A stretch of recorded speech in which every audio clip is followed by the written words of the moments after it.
Hello, everyone, and happy Thursday. I'm here, your mental wellness warrior from the Mental Health Warriors from Barrie, Ontario. And today, our topic is social anxiety. And I'm really looking forward to sharing about this topic. I have not covered this topic before, and I have two amazing guests, Nancy Nance and Nick Reynolds. And they're going to share with you all about who they are, what they do, and a little bit about how social anxiety affected them in their lives and how they can give us some feedback on how they overcame some of their anxieties and what they do to manage it today. Myself, I'll have to dig deep to think about my social anxieties, but I'll have some stories to share as well. So welcome all viewers who are currently watching, and welcome viewers who are watching this later when it's from the recording. And without any further delay, I will begin our intro, and then I'll have our guests in.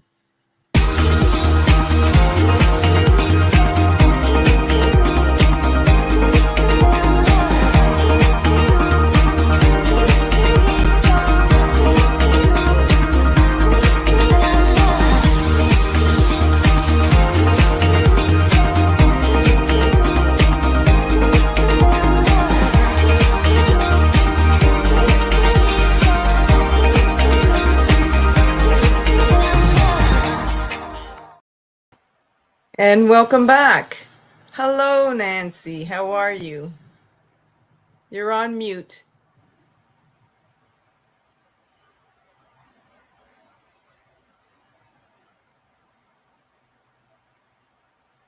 Oh, we lost Nancy. She'll be back. She'll be back. Hello, Nick. How are you? Oh, hi, Annette. One well, thanks. And yeah, good to be on the show. Good to be here. Thank you for joining me. Tell us a little bit about yourself and what is at Secret Influence? Yes, well, so certainly the topic here, social anxiety, I can very much resonate personally, and I was sharing more about that. So Secret Influence, that's my brand, and why Secret Influence? Well, so my background is working in communications for charities, and I worked in marketing and internal communications. So I was very fortunate to work in charities around health, mental health, and social care, which is very much aligned with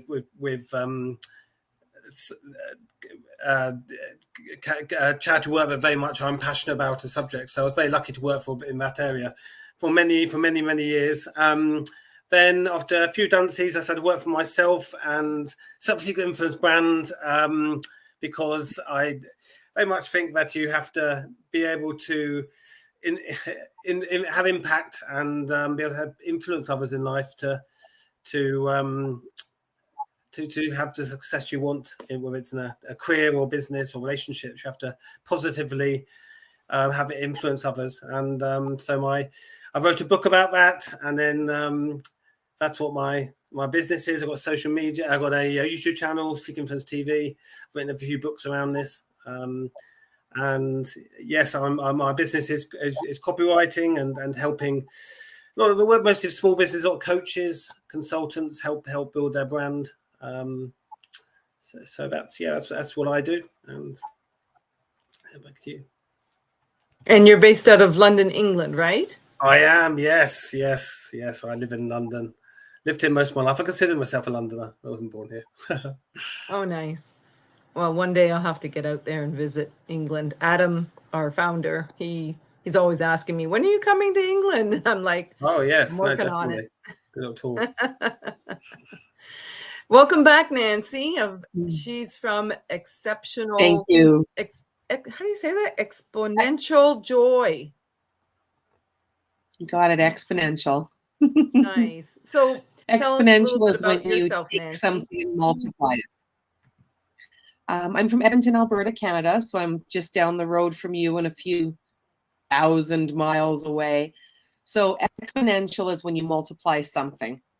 itself 10 times. So what I help people understand is their emotions, where their state of mind is, where they want their state of mind to be. And I tap into the power of where they are now so that they are able to focus on that which they want to create in their lives. So for me, when I think back to the social anxiety, as a child, I was dropped into many different schools with many new friends. So the social anxiety began for me as just a way of living and being. I didn't really realize it until it started to have a larger impact on my life when I was a teenager and I began to make choices about avoiding big classrooms and avoiding those difficult spaces where I felt like everybody was talking about me. What if nobody likes me? That was a big part of my patterning as a child. Self-acceptance and acceptance of others. I didn't even have, there wasn't a word for social anxiety. It was just a way of being. Yeah, that makes a lot of sense because you give me a bigger picture now of my own social anxiety, and it was very much the same. I dreaded going into the classroom. I dreaded the being with groups of girls that were popular. I didn't feel I fitted in. I didn't fit in, and I too just realized by you sharing that that there wasn't really a label for it back then. And I'm in my later 50s. And so that makes a lot of sense. I think we're around that same type of generation where we couldn't label what we were experiencing. There wasn't an opportunity. You were simply told to stand up at the board and mark your answer down. And if you didn't Yeah, know the answer, well, then, sit down. And then one of the smart kids got up, I reading out remember loud, that. all of those things. There was little compassion. Hmm.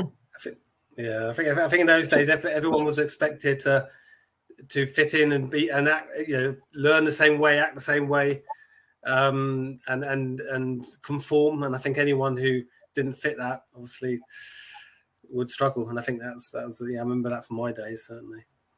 Oh yeah. So it's Oh it's not gosh. it's not gender specific or country specific. It's human specific. Yeah. Yeah. So can you share a little bit, Nick, about your experiences? Well, I mean, certainly, certainly with social anxiety, I think there's, I was a very quiet child. I think, I often think, was it nurture or nature, looking back at my years, but I think I was definitely a very quiet child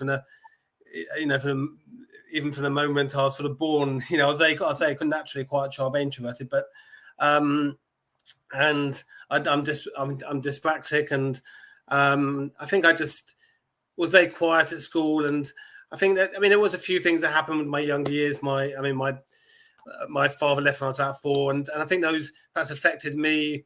That's more of my brothers. Maybe that's just an individual thing, but I think I did really struggle to make friends easily at school growing up. And I think that when you do struggle to make friends and fit in, then I think so I went through bullying, and I think you obviously, if you don't fit in and have a big group of friends, that can increase chance for that. And I think social anxiety sort of became something that like I said, but from when I was very young, I had anxiety, in socially, at school, and then outside school, and it was not very easy or natural for me to make friends. And I really struggled with it, and it wasn't, I would say, till I was sort of maybe 30s, late 30s, when I really sort of overcame it and put things in place and sort of challenged myself and overcame it, and grew my confidence. But it took I would say a long time. I really struggled at school, certainly, social anxiety. And even when I went through university, my nickname at the university was Shifty, which I don't know if you know the word in England, a word which sort of which means someone who's a bit like a criminal, a bit sort of acting a bit. And because I used to walk down a corridor looking down, so my nickname. And yeah, when I left, I went to university and came back, and I moved to London. I struggled at work. You know, if you got social anxiety, you know, being in group situations, you know, with a lot of people, having to speak in front of other people, form those relationships, it was just something that definitely held me back, and it caused me a lot of, I think anxiety is a word there. Yeah, I mean, it really did make me anxious. You know, it caused me sort of stress being in social situations. It was yeah. Yeah. Impact. And did either you experience, like, when you had these social anxiety, were they more like an attack or like a gradual kind of thought pattern that kept repeating in your head? I'm not good enough. I'm, everybody's looking at me. The kind of things that come to me when I was struggling with myself as a child was nobody wants to include me. I felt excluded. When I was really little, I had the label of being shy because I was always hiding behind my mother. So I think it comes from, like, my granddaughter's like that, right? My granddaughter will stay with her dad and hide with him until she's comfortable to come out. And then I've met other children, little children around the same age as her, and they just come running into your arms and they're all over you. And so I see my behaviors as a child in my granddaughter, and I'm like, well, what can I do to make her feel more comfortable? And one of the things I thought about was when I saw a friend try to pick up my granddaughter without allowing her space, she freaked out. She didn't want anything to do with being picked up. She didn't want anything to do with, like, cuddling or sweet talk to her. And I was watching this unfold, and I was like, whoa, why can't we just give these children some space until they're ready to come forward? And so that's what I do with my granddaughter. Even though she's my blood, I still find it in my heart to be compassionate, like Nancy was saying, to allow her to come forward to me when she's ready. What do you guys think about that? Mm-hmm. Yeah, I mean, I agree wholeheartedly. Yeah. Go ahead, Nick. No, I was going to say, I mean, I think there's nothing wrong with, being some people are naturally shy. Some people are, and some people are more, they're introverts, extroverts. They're people who are naturally more confident, and there's nothing wrong with obviously being shy by nature. I think you said, Annes, I think a lot of the time it is, not always, but it can be relate, to lack of confidence, and it is those words of doubt. And I think where that's, I think that, the shame of it, where it's a shame where it's a lack, it's because of that reason, because there's no real reason to have social anxiety. I mean, we shouldn't feel that need to be anxious in social situations. And it is often those classic words of doubt, and self-criticism, perhaps, lack of confidence. And certainly from my experience, partly for me it was, but yes, I can definitely relate to what you say there, Net. Well, I don't know, what do you think, Nancy? Do you? Oh, we do not allow people space to come. We walk into a situation and we're inundated and we aren't given that. And because I work with people and animals, I'm able to see how animals behave.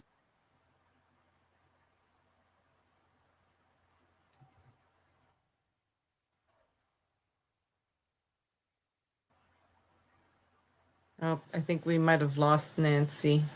Her audio's no. Your audio's gone again. Oh, dear. I think You might have to go back out and go back in. Sometimes there's, the internet is a wonderful thing at times, but other times it's complete torture because it's, you get what you get. It's true. It's true. Yeah, always part of the challenge. And what she was sharing was so important. And I was hooked as I was listening away. Yeah. Well, as I mentioned, yeah, this giving space. Now, interestingly enough, I grew up in an English family. Well, Canadian, but from English background. Okay. I was adopted at a very young age, and the style of life, like the culture of our family, was you don't touch, you don't hug, you you never say I love you. And there was always this sense of, don't I'm not part of the family. And I don't know if that kind of gave me a background to me behaving the way I did with other people until I married Sure. into then I married into a Spanish culture. Wow, the difference of black and white, like totally, Sure. totally different. Oh, here's Nancy again. So we're going to come back to you, Nancy. I'm just going to finish my little story here. But the total difference of coming from the Canadianized culture and the Latin was such a shock to me. Like they looked at me like I had two heads. Well, you don't hug, you don't say hello, what's wrong with you? Yeah. They're very social, outgoing people, right? And so I saw a totally different environment, a totally different mindset and attitude about being social. So I just embraced it like wholeheartedly, and it made such a big change in my life for me. I started to come out of myself. So Nancy, do you want to get back to sharing with us about what you were saying about space? And then Adam has a question. I'll show it in a second. Absolutely. Animals, you come up to them, you do it slowly, you do it carefully, you put your hand out. If they growl, you step back. It's the same thing with a small child, like you were saying. We all have those different phases and levels of comfort. And once we realize that we're uncomfortable in a situation, we can make adjustments for ourselves. The more we make adjustments for ourselves, the more our compassion increases. And then once our compassion increases for ourselves, then we can offer that for others. I will show up at an event early. That helps me. I will, when I'm speaking on stage, you'll often see me in bare feet. It brings comfort for me, for grounding, those different things. I have got so many tools that I use for myself, but everybody's different.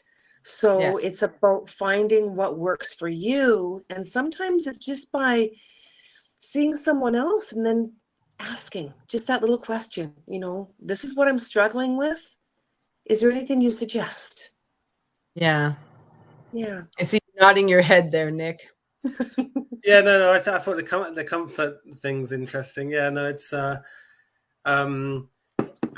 because if you're comfortable being the quiet one in the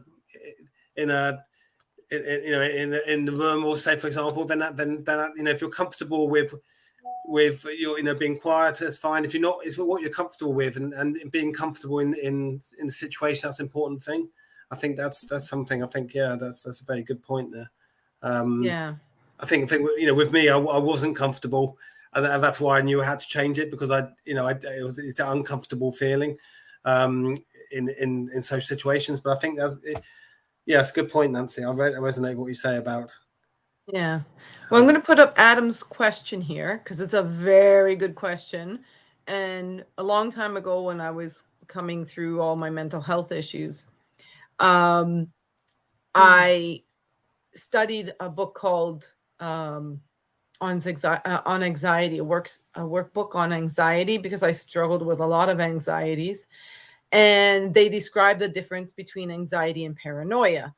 And I think the paranoia, for me, my definition between just anxiety and paranoia is when anxiety sometimes isn't crippling, but paranoia is crippling. Like you could be housebound, you could be where you become mute, where you won't talk. I think that's a whole different level. Thankfully, I never suffered from paranoia. Did either of you? What's your feedback on Adam's question? It's quite interesting because I would never have thought I'd ever suffered from paranoia, but I suppose looking at it, I suppose when I went through severe social anxiety, I did have those questions. Oh, do people, look not like me? Do they look down at me?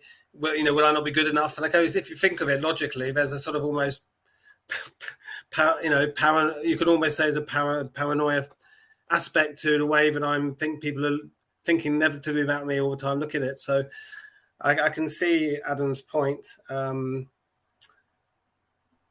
that so severe anxiety, you could say that that becomes crippling. Yeah, I think so. Yeah. What about you, Nancy? What's your take on that? The paranoia and the anxiety together. No, I had to think about that for a few minutes, and then memory and spirit helped me along the way, because a lot of times when we are struggling with anxiety, especially social anxiety, I think of Russell Brand, and he talks about it openly, how he used to have to drink in order to get onto stage. Many of the successful speakers of time will speak to that, how they had to have a few drinks, a couple glasses of wine before they got on stage. It happens to many people when they're singing karaoke. And then I thought back to paranoia, and I experienced paranoia when I was a drug addict. So that was quite different. And that was the paranoia of, will people know? Will I get caught? And it wasn't like I was out in public using, but it was that after, will people know what I have done? When will I be found out? So a very different feeling, but I can see how they do have a commonality. That's a very extreme level of anxiety. Yes. Well, the definition on the internet is thought. Paranoia is the thought process believed to be heavily influenced by anxiety or fear, often to the point of delusion or irrationality. And it's instinctual thought process to be believed to be heavily influenced by anxiety, suspicion, fear, and can be based on beliefs, conspiracy things. Everyone is out to get me, kind of thing. And I could see where that would be a social anxiety thing, because if you're picturing you the day you step outside your door, and the mailman's out there, he's like, oh my God, he's a threat. So you're kind of delusional that this simple man who's trying to make a living and bring you your mail could be attacking you. And it could come from mostly from a trauma. Okay, I can use myself as an example. Maybe each of you would have an example as well, but my paranoia or social anxiety, I've never been diagnosed with paranoia, so I'm not sure if I ever had it, but the level of degree of me being able to be safe around men because of my abuse was to the point where, I could literally feel myself withdraw and fear that they're going to harm me, even though I don't even know this person. They're not going, they seem safe, but and then in my mind plays these games sometimes with me, that because he's homeless, like I saw a homeless man walking around the street here with a cart the other day, and I immediately had this kind of mini panic attack that, what's he doing in the neighborhood? Is he going to hurt me? Is he following me? And oh my God, I was like trying to walk away and not allow him to follow me and things. So I guess maybe that's a little bit of paranoia. I think it's probably, I think with the, with like anxiety, extreme social anxiety. I think if you think about it, I think there is, even if you've got, had experiences which have led to you having the social anxiety, the actual anxiety, it's not there's no rational reason for anxiety. Whatever your experience is, there's no expectation that the situation you go in socially there's no reason for you to have anxiety. It's not a objectively logical thing to expect that people won't like you, or obviously, and I think that's one of the things. It's this over sort of sensitized view of what might happen. Anxiety is often a heightened, oversensitized view of what might happen or what people might think in that social situation. But yeah, it's I think it's so I think relating it to sort of a paranoia of sort of worrying what might happen, or extreme to what happened or what people might do. And if you think about it, it's not a very logical thought of it's unlikely. And I think that's the thing. It's a heightened, sensitized sort of thing, and I think it relates to social anxiety in a way. It's we go into a social situation and we get heighten ourselves up into this anxiety, but other things that realistically probably won't happen and shouldn't happen. So it's yeah, like the probability learning of not happening is greater. What were you saying, Nancy? Learning to self-regulate yourself into a supportive mindset, or self-regulate yourself into having a supportive friend with you when you go to an event, finding those ways. Having a support system can help you so very, very much. Eventually, with a support system like a parent for a child, once you become more comfortable, then you can take small steps in big amounts to do it yourself, so that you're able to be in that situation comfortably. I think of Nick and the masterful work that he does with social media. I mean, I remember when I did my first post, that terrifying, oh my God, how can I even do all of these things? And then getting a little bit more comfortable. Okay, I did it once. I've succeeded. Remembering where you succeeded and then bringing that into. So if you can bake cookies, then you're creating. So to remember what you have done and bring that onto the stage of whatever it is that you're creating. Life is creating. I see it as that often. Yes. So, yeah. We have another question from one of our viewers. Hi, Elizabeth. How are you? She says, do you think anxiety and self-awareness are a joining factor to the fear of others liking us? Anxiety and self-awareness are a joining factor. Fear. What do you guys think of this question? I'm kind of pondering it for myself. Well, I think in essence, I'm not 100% sure how for correcting what Liz was asking, but I think we all want to be. I think one of the basic human needs is acceptance. We want to be accepted in our the groups we exist in, and being accepted and respected and liked. I think it's part of our innate human needs. And so going the opposite of that, of fear of people not liking us, not being accepted, not being respected. I think that's it's normal. Everyone to an extent has those thoughts at times. We all want to be accepted, we all want to be liked and respected, and at times we worry. If we start a new job, will we fit in? Will like us? If we meet new friends. So I think it's just anxiety is the extreme form of that. But I think coming to terms with what it is about yourself that you want to share with the world, knowing very clearly what it is that you are not willing to become a part of is a huge aspect of it as well. There are certain people that if they are accepting of me and what I am doing, I know I'm not working in the right direction of my dreams.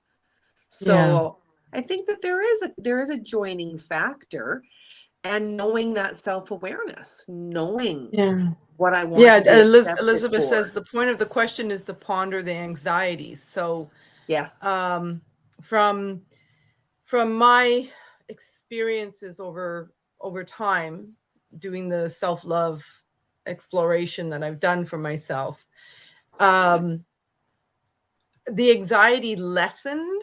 So I think where I'm going with this is, the more I was self-aware of my anxieties, the less I had the fear of others liking me. I liked myself enough to no longer worry about the judgment of others. And that's huge when you suffer from anxiety, because anxiety is telling you you're not worthy enough. You don't have enough confidence. You lack self-esteem. It's telling you all these negative things that you're believing. But once you have that self-awareness that you are worthy of having friends and socializing and, getting on that stage and just making people like, wow, wow them with your performance and your talk. And, being a boss for a big high corporation and being able to talk to your employees and not stutter and things like that.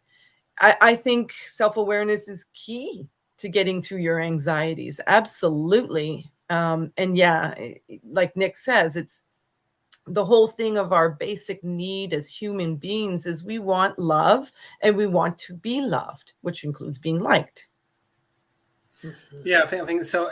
Self-awareness is part of our personal growth in life and personal development.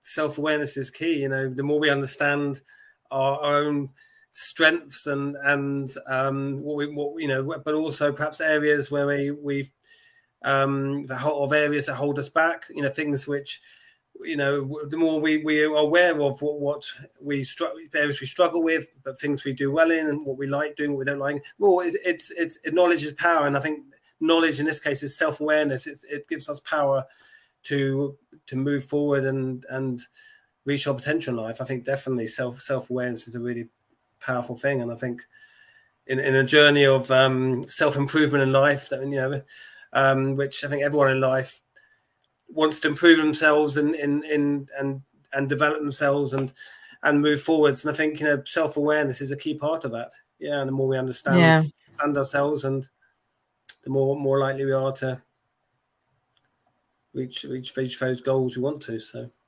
yeah, Elizabeth says that we all got the question, so we get a gold star from her. It was a great question, Elizabeth. Thank you so much.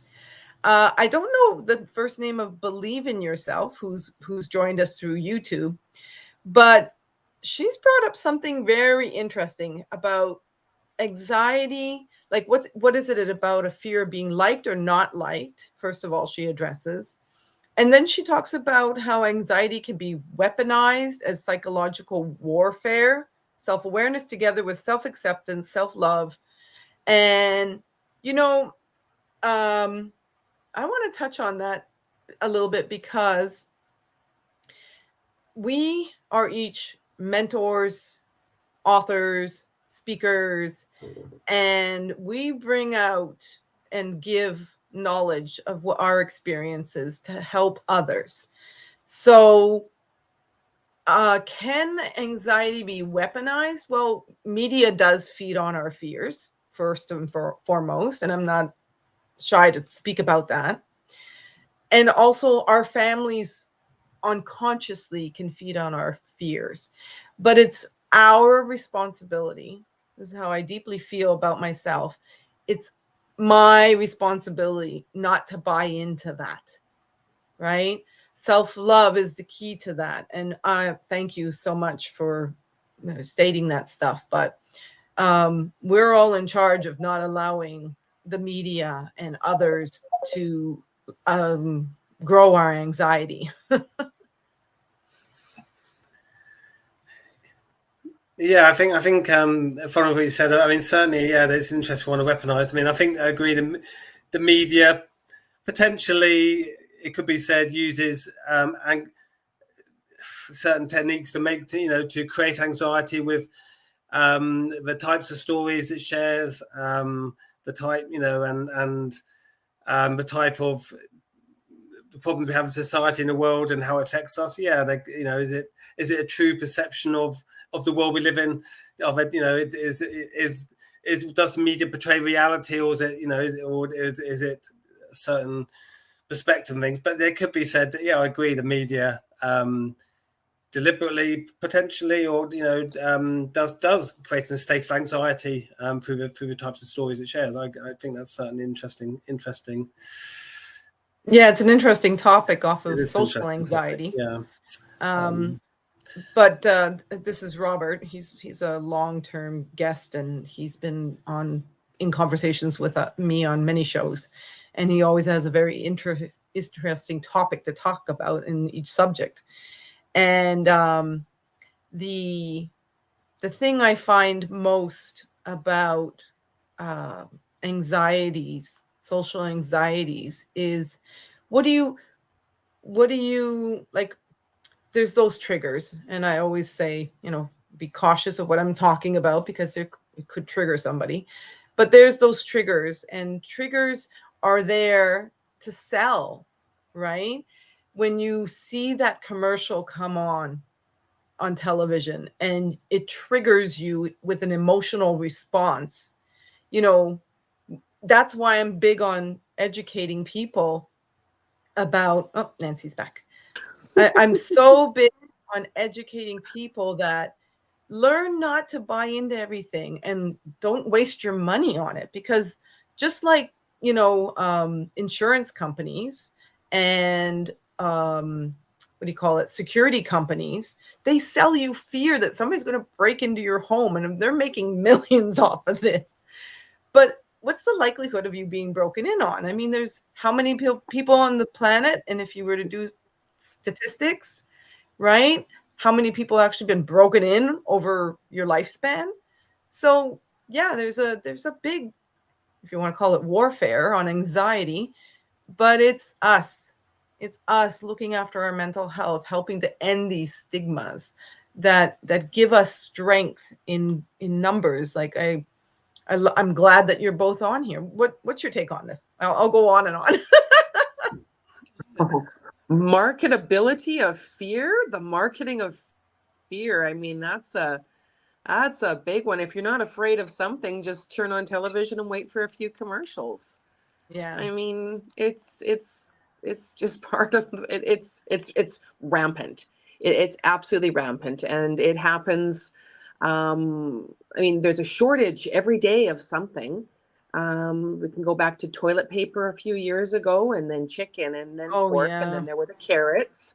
There's always a shortage of carrots. Got to be careful with carrots. There's always something. And then you're going to get old, and no one's going to love you. And I mean, pick one. I think going back, sort of, if you look at social media, there's this big thing of the fear of missing out, the FOMO, and comparing ourselves. And I think, there's been some research. Obviously, social media, it's increased us comparing ourselves, and are we missing out on a certain quality of life? Are we achieving what we should be achieving? Are people doing more, but having a better life than us? And I think they can. This is. I think this can increase at some level. A certain social anxiety, because we're less living this independent world. Everything's so interconnected, and I think we're in some ways bombarded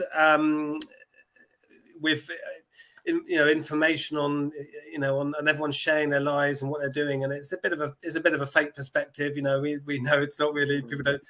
People often post different version of actually what the reality is, but I think there is something there, isn't it? How we we're does sort of does that help our mental well-being? Or are we more anxious because we're constantly bombarded with sort of social media of how we should be living, how everyone else is living? Yeah.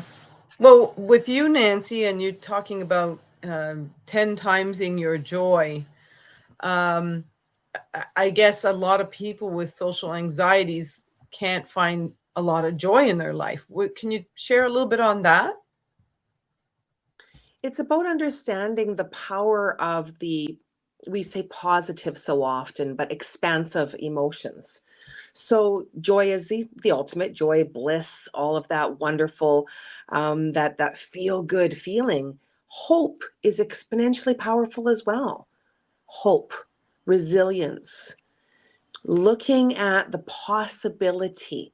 When we look at the probability of things, that's where anxiety comes in, because there's a probability that something wrong is going to happen. Yes. There's a Good probability that point. you can get in a car accident. Huge probability. Really? Is it?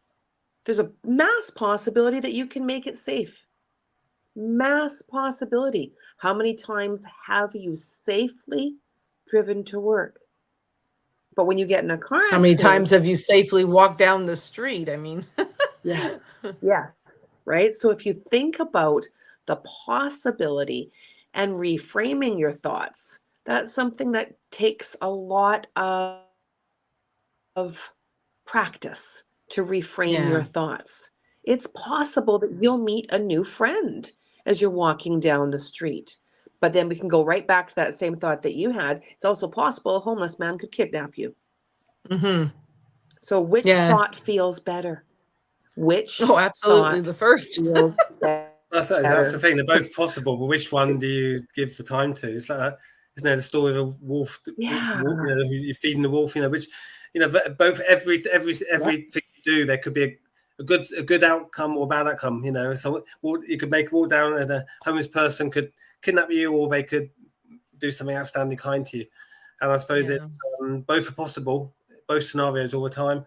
But it's which do you give the most time to, in your mind, and I think that for me, when for a long time I was going to situations and imagining the worst situation. So I was imagining, well, what if they do this, what people say, that what if that happens, and imagining the worst outcome, the worst scenarios.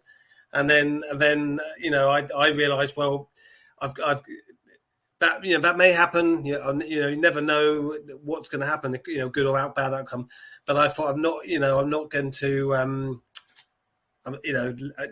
If it happens, it happens. I was going to try to change my less trying to predetermine what's going to happen before it happened. Before going into situations, I was determining how it all happened in my mind. So for me, that's why I decided less predetermine and create these scenarios and stories in my mind for it ever happened. Yeah. Only one thing helped Yeah. me. A lot of times when I was going through my therapy, it was, you know, what are you focusing your thoughts on? Right. And, the more I focused on wanting to have a better life, then the social anxiety parts, like the fear of, what others think of me, the fear of going up on stage and talking, that they became less and less. So what did you practice, Nick, to when you were in your 30s and where you are today? What did you practice as self-care, as self-love that helped you get through those anxieties? I Yeah, I mean, I think I got to I was getting to a point in my life where I knew that it was obviously holding me back, um, in my work, but also socially with relationships and in friendships and relationships I wanted in my life. So I knew I had to do something. It would just carry on. Nothing would change unless something changed. So I think for me, I two things. I challenged myself. I forcibly challenged myself to do things which I've been avoiding.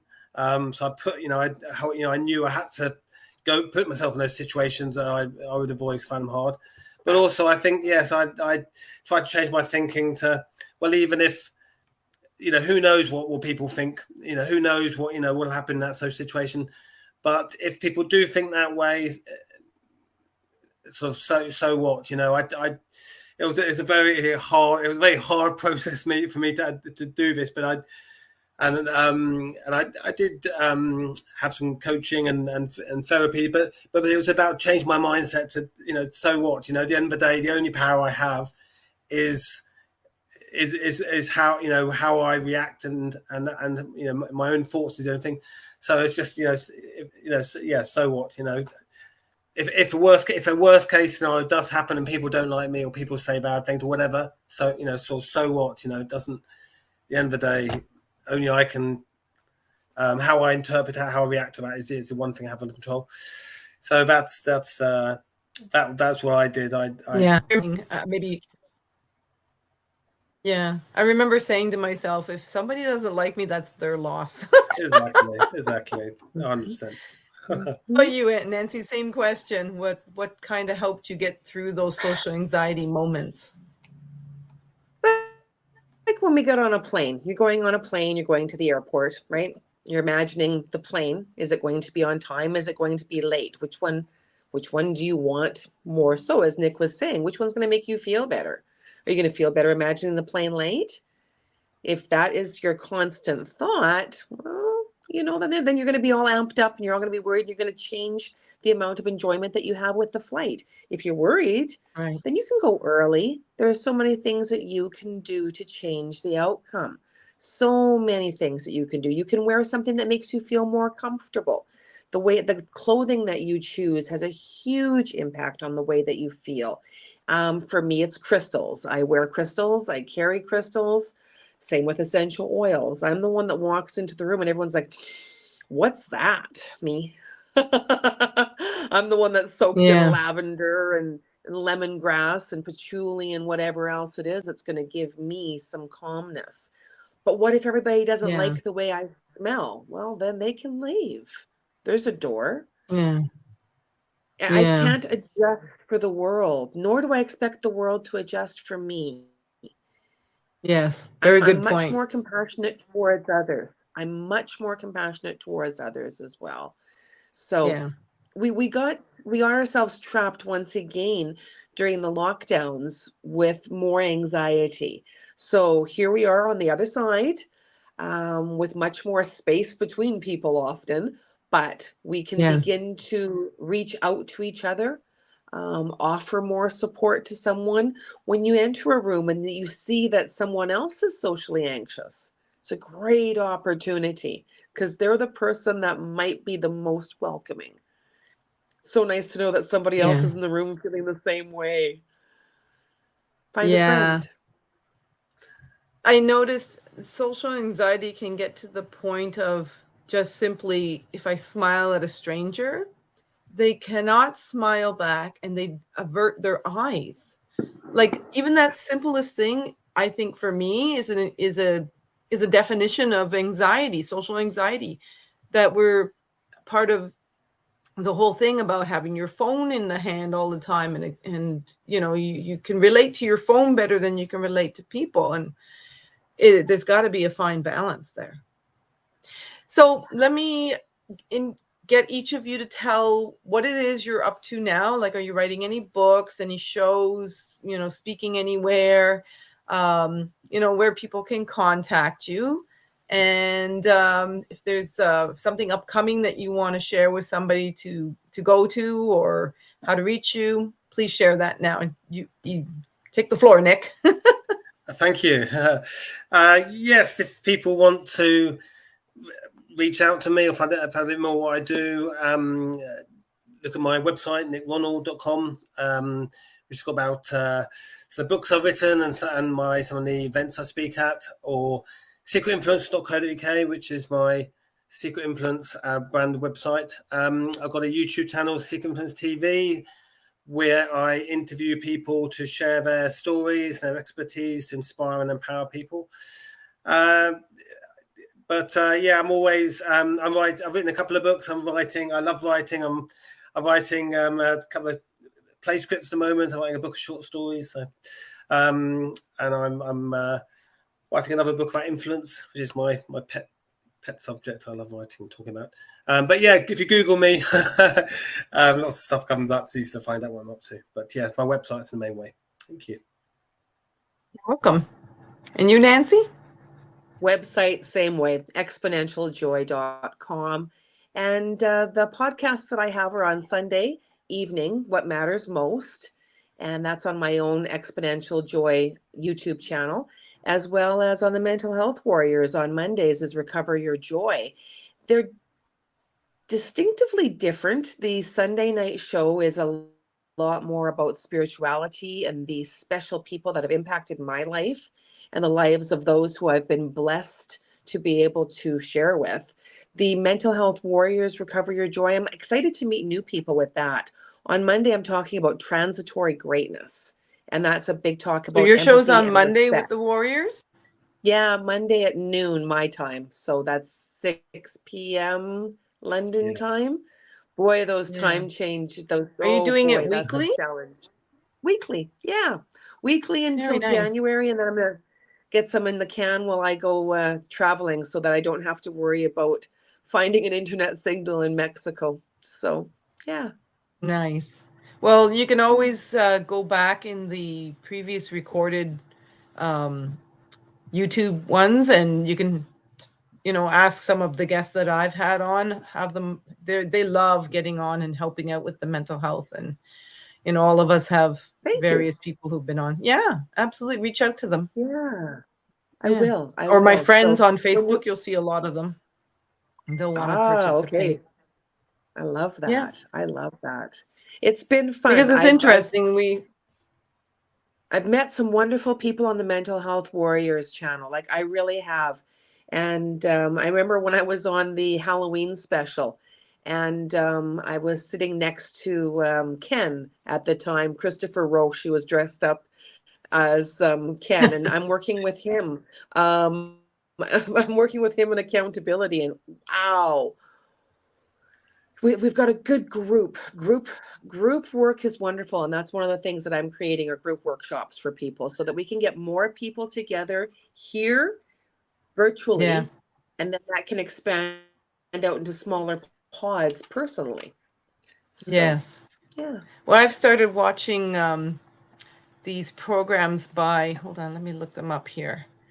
Mindspring, and you just sign up for them, and they give you topics on mental health and like boundaries, IQ, the art of healthy relationships, understanding arachnophobia, um, people who don't see Wow. mental illness as needing help for their mental illness, like amazing stuff on this Mindspring. So if neither one of you have heard of Hmm. it, check it out. I'm Yeah. enjoying their courses, and they give you a little Mindspring. certificate after. Mindspring. Beautiful. Mindspring. Okay, I'll check out. Thanks. Yeah. So, well, I want to thank you from the bottom of my heart. You Welcome. guys were amazing. And guests, thank you for tuning in. Elizabeth, Robert, Adam. I think there was one more, but I can't remember who. I really appreciate all your questions and feedback. And you guys, you know, uh, bringing this out just raised like another show for me, because social anxiety is tied into so many things. And I think the more we bring like the self-care part of my show is about, I'll have to sit back and, I get people to reflect. One of the things I love to do is pull a card from my little deck here. It's called Because I Love Myself. So Mm. this ties right into about social anxiety, because this card came out and I thought I must share this today. So it says, tomorrow is bright. I allow myself to feel optimistic about my future. The journey of my life rolls out before me, a mysterious discovery of co-created adventure. So we have just co-created the ability for people to, if they're not getting help for their social anxiety, please do so. Talk with, you're welcome to message any of us and talk to us. Find a therapist or coach, life coach. They help with like anxieties as well. And my next show is December 3rd, and it's all about art and how art helps us with our mental health. So I'm really, really looking forward to having that one. A friend of mine who's going to be helping me do fundraising, Candace, is going to be talking with me about this specific topic. And I'm really, really excited about it because art is my passion. Great. I look forward to seeing it. So All right. Yeah. So thank you again, guys. And I hope people reach out to you. And what is Robert says, the mental health warriors, didn't the creator already to this create woman? He's laughing. He's making jokes. Oh, thank you.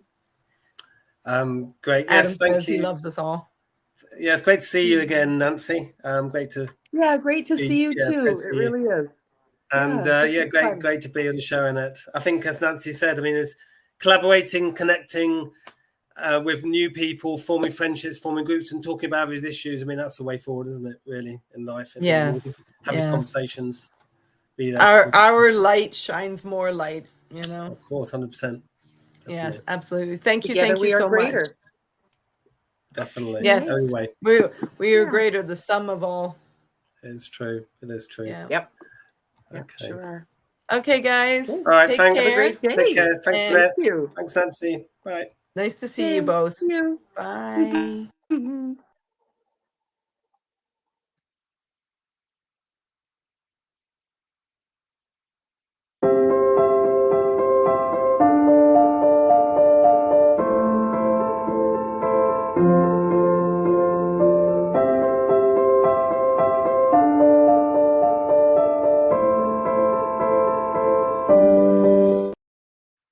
Bye, everyone.